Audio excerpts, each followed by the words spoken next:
Gara-gara menyampaikan atau mengutarakan cita-citanya, kehidupannya kemudian menjadi menderita.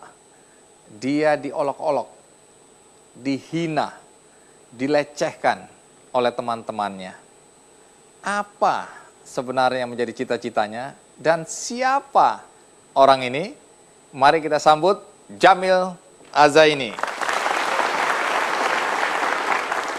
Iya, terima kasih. Silakan duduk. Mas Jamil, tentu semua orang ingin tahu apa sebenarnya yang terjadi pada Anda. Tapi sebelum itu, saya boleh tahu apa pekerjaan Anda sekarang? Sekarang saya sebagai trainer, sebagai inspirator, sama sebagai pebisnis. Padahal katanya Anda juga pernah mengalami masa-masa sulit akibat perlakuan buruk teman-teman Anda pada Anda. Dulu waktu SD hampir tiap hari. Tapi sebelum Anda ceritakan penderitaan Anda itu, kita ikuti dulu liputan berikut ini.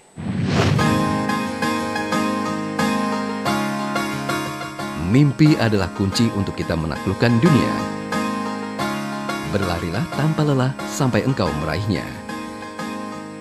Lirik lagu Laskar Pelangi ini sangat tepat menggambarkan seseorang Jamil Azaini atau akrab disapa Jamil. Terlahir dari keluarga miskin, Jamil kerap dibuli oleh teman-temannya karena kondisi ekonomi keluarganya. Namun pria kelahiran Purworejo 48 tahun yang lalu ini tidak lantas mengubur mimpinya menjadi insinyur pertanian. Dengan lapang dada, ia menerima segala celaan dan ejekan dari teman-temannya dan bahkan gurunya. Ia pernah mengatakan kepada dirinya bahwa ia tidak memiliki bakat menulis, sehingga sempat membuat dirinya trauma untuk menyalurkan hobi menulisnya. Cita-cita saya ingin menjadi insinyur pertanian. Ya, teman sekelas saya semua ketawa. Aneh bang melarat kok arti insinyur pertaniannya. Bahkan guru saya juga ngomong, Mil, kalau punya cita-cita ya jangan tinggi-tinggi. Itu bangkit bunga bukan bulan. Saya bilang lagi saya ingin jadi insinyur pertanian. Nggak mungkin lah, yang nggak bilang nggak mungkin saya tonjok. Harus ya. Hanya dia nangis, kumpulin teman-temannya. Begitu teman-temannya kumpul ternyata mau ngeroyok saya. Dan akhirnya saya lari. Begitu saya lari, saya dikejar, nggak kena. Teman saya itu ngambil bambu, kemudian dilemparkan ke saya. Ini ngenai kepala saya ini. Ini saya sering sebut pitak insinyur pertanian. Ya. Saya nangis, diperban sama guru saya masih berdarah, diperban lagi berdarah. Akhirnya saya diantar pakai sepeda pulang ke rumah. Dan begitu sampai rumah, bapak saya memeluk saya. Ya, dan dia mengatakan, Mil, yang menentukan hidup kamu adalah kamu. Bapak mama sudah cukup lama dihina, nggak punya duit, nggak punya harta. Ya. Salah satu kebanggaan yang bapak harapkan, kamu nanti jadi insinyur pertanian. Ya. Jadi kalau saya sibuk bisnis, mau tidak menyelesaikan kuliah, saya membayangkan bapak saya. Ya udahlah, saya selesaikan kuliah ini buat bapak dan ibu saya. Berkat dukungan orang tuanya, kini ayah 5 anak ini bisa meraih sukses sebagai seorang trainer dan juga pebisnis. Ia juga berhasil membuktikan kepada gurunya yang dulu meragukan bakat menulisnya dengan menulis 4 buah buku yang terbilang bestseller. Baginya hidup ini layaknya bermain film. Setidaknya dibutuhkan skenario atau proposal. Bedanya kita menjadi aktor utamanya. Yang menentukan sukses tidaknya kita adalah menjalani hidup ke depannya. Mas Jamil, apa sih sebenarnya yang salah dengan cita-cita ingin menjadi insinyur pertanian ini? Iya, mungkin karena dulu keluarga saya itu keluarga termiskin kedua di kampung ya.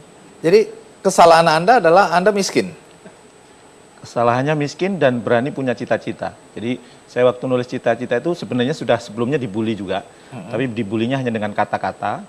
Tapi kemudian kalau saya dibully nangis, bapak saya cuma bilang gini, Mil, kita memang miskin harta. Tapi jangan pernah kamu miskin cita-cita, nak. Ya. Saya teringat film Cita-Citaku Setinggi Tanah. Jadi ketika di situ di film itu ketika semua murid lagi belajar, ibu gurunya bilang, anak-anak coba utarakan cita-citamu. Kamu, misalnya, si Badu, kamu Siti, kamu ini. Begitu, saya polisi, saya insinyur, saya dokter. Begitu sampai ke dia, cita-cita saya makan di warung Padang Bu Guru. Semua tertawa. Nah, itu cerita menarik. Karena ada konteksnya dengan beliau ini. Ya. Tetapi apa yang membuat Anda terinspirasi menjadi insinyur pertanian? Ya, waktu itu Kami tinggal di dekat perkebunan karet, PTP 10. Sekarang menjadi PTPN 7 Di mana itu? di Lampung. Lampung, oke. Ya, saya tinggal di tengah hutan waktu itu. Orang yang dikagumi, orang menjadi suri toladan, orang yang selalu dimintai bantuan kalau ada kegiatan itu adalah administratur kebun di perkebunan itu. Iya. Dan hampir semua administratur kebun itu adalah insinyur pertanian. Maka saya ingin jadi insinyur pertanian. Wah, kalau jadi insinyur pertanian enak ya, mobil dikasih, rumah dikasih, belanja dikasih, semuanya dikasih. Pinginnya seperti itu gitu dulu. Tapi bukan gara-gara cita-cita Anda untuk menjadi insinyur pertanian saja Anda dibully atau dilecehkan oleh teman-teman, tapi gara-gara bau tangan Anda ya. Itu waktu SMP. Apa yang terjadi? Apa yang salah dengan tangan Anda? Waktu SMP saya karena kemiskinan orang tua saya harus nyari biaya sendiri. Jadi jam 5:30 pagi saya masuk kebun karet, 5:30 pagi di Lampung itu masih gelap, Bang. Kalau di Jakarta sudah terang ya. Sampai jam 7 itu saya ngambil latek yang sudah membeku. Ya. Latek itu getah karet Iya, getah karet ya. Karena itu lateknya itu juga sudah bau, terus berat ya. Untuk anak usia 13 tahun kerja 1,5 jam, kemudian dibayar 4.000 sebulan. Ini pagi sebelum sekolah ya? Iya. Dan kemudian kalau ngambil latek itu kan dampaknya tangannya bau. Nah, kemudian begitu sampai sekolah dipanggil, "Mil sini." Kemudian dicium dan kemudian mohon maaf, diludahi. Teman-teman Anda? Iya. Besoknya lagi, "Mil sini." Cium, diludahi. Dan suatu saat saya pernah merasa, "Mil sini." Karena merasa sudah saya pun berulang-ulang, maka saya cium. Begitu saya cium, dia ngeludahi tangan saya. Maka ngenai muka saya. Dan kemudian saya pulang. Sampai segitunya? Iya. Itu terjadi sehingga membuat Anda semakin dibully, semakin dihina. Iya. Dan waktu itu saya pulang, nangis. "Pak, saya nggak mau sekolah. Saya nggak mau sekolah. Hampir tiap hari aku diludahi temanku, Pak." Ya. Ya, kata bapak saya, "Yang menentukan hidup kamu adalah kamu. Sekolah!" Akhirnya saya berangkat sekolah. Apakah guru-guru Anda tahu? Kalau guru saya, waktu saya dilempar tahu. Kalau yang diludahi tidak. Tapi guru saya juga ada yang ikut membuli saya juga. Ya. Hah? Membuli tapi bukan membuli fisik. Kalau teman saya tadi kan membuli fisik. Saya menyampaikan saya ingin jadi insinyur pertanian gitu kan. Istirahat dia bilang nggak mungkin, yang nggak mungkin kan saya tonjok. Saya tonjok berdarah gitu. Dia kumpulin teman-temannya. Begitu teman-temannya kumpul ternyata saya mau dikeroyok. Begitu saya mau dikeroyok saya lari. Begitu lari salah satu dari antara mereka ngambil bambu kemudian dilemparkan ke saya. Ini mengenai kepala sebelah kanan saya ini. Ini adalah pitak insinyur pertanian ini ya. Jadi untuk menjadi insinyur pertanian harus dilempar bambu dulu.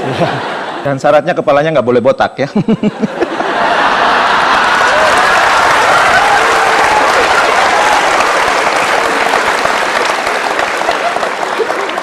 Anda pernah merasakan sakitnya dibully.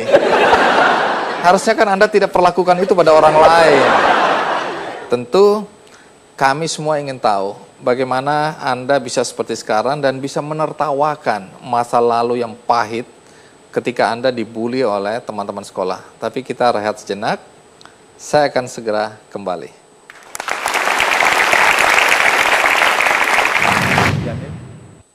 Baru kali ini Bapak dihina di depan anak Bapak, men. Bapak malu, men. Bapak harus menjaga harga diri keluarga, men. Kamu harus menjadi insinyur pertanian, men. Supaya kamu gak dihina seperti sekarang.